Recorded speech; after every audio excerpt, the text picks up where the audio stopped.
Sir Revanth Reddy sir నమస్తే. గత 2 రోజుల నుంచి మీరు చర్చలకు కానీ పిలిచి మేము చర్చలు ఒక పక్కన మొన్న టూరిజం ప్లాజాలో చేసాము, నిన్న ప్రసన్న టవర్ మీడియా దగ్గర చేసాము. మేము ఒక పక్క చర్చలు జరుపుతుంటే ఒక పక్క మా లైబ్రరీకి అష్టదిగ్బంధన చేసి ఈ అశోక్ నగర్ మరో కాశ్మీర్ని తలపిస్తుంది.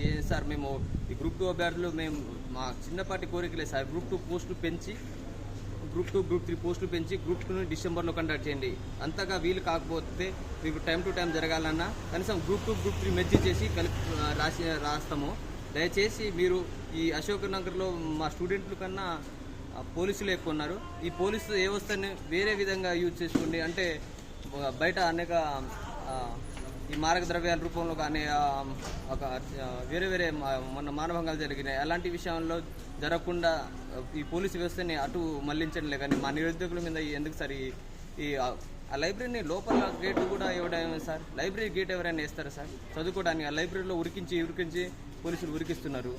ఒకళ్ళు అయితే లాఠీ ఇరిగింది.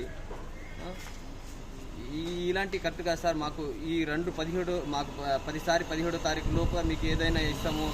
కనీసం మీరు ఇస్తే మేము డిఎస్సి అభ్యర్థులు కూడా గ్రూప్ 2 మరీ దగ్గరకు ఉంది. కనీసం గ్రూప్ 2ని పోస్ట్ పోన్ చేయనేగా మా చిన్నపాటి కోరికనేగా సార్ అడిగేది. మీరు ప్రతి పోలీసులు కానీ ఏసీపీ స్థాయి డీసీపీ స్థాయిలు కూడా ఇక్కడే మా కాపలాగా తిరుగుతున్నారు.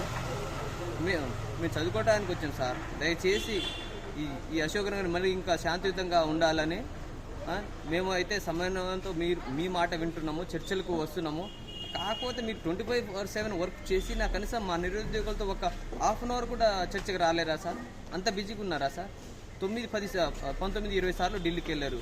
అప్పుడు టైం దొరికింది సార్. మా నిరుద్యోగులు ఏంటి సార్? దాదాపు 90 లక్షల మంది ఓటర్లు అన్నాము, బరాబర్ అంతే ఉన్నాము. మేమే తెచ్చుకున్నాం కదా సార్, మీరే ఒప్పుకున్నారు కదా. ఎందుకు సార్ మా మీద ఈ కక్ష సాధింపు చర్య?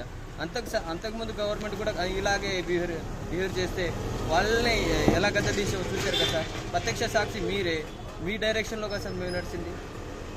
దయచేసి మా గ్రూప్ 2 గ్రూప్ 3 మీద తొందరగా స్పందించి చేస్తే మేము మనశ్శాంతిగా చదువుకుంటాము. దయచేసి మమ్మల్ని లాఠీచార్జ్ చేయగానే కోరుతున్నాం. పోలీసు వ్యవస్థ కూడా మనీ చేసుకుంటాము. మీరు కూడా ఈ స్థాయి నుంచి వచ్చిన వాళ్ళే. మమ్మల్ని కొద్దిగా స్టూడెంట్ లెక్క, ఒక నిరుద్యోగుల లెక్క చూడండి. దయచేసి మీకు మొక్కుతున్నాను.